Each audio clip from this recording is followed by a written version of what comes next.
దిన ప్రార్థన ఎహెచ్కేలు 36:26. మా ప్రభువా, మా దేవా, మరొక నూతన దినపు ఉదయకాలమున సజీవులుగా మేల్కొని నీ చరణముల చెంత చేరుటకు నీవిచ్చిన ఆయుష్కాల వరమును బట్టి కృతజ్ఞతాస్తుతులు చెల్లిస్తున్నాము.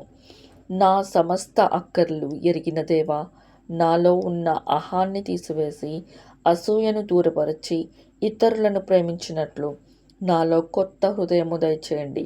అయ్యా, నీ పట్ల నమ్మకము, విశ్వాసము కలిగి సంతోషముగా జీవించుటకు నీ యందు భయభక్తులు కలిగి నీవు అనుగ్రహించు జ్ఞానముతో నా పనులు అన్నిటిలో విజయము సాధించున్నట్లు నన్ను దీవించమని మీ ప్రియ కుమారుడును మా ప్రభువైన యేసయ్య నామములో ప్రార్థిస్తున్నాము తండ్రి. ఆమేన్.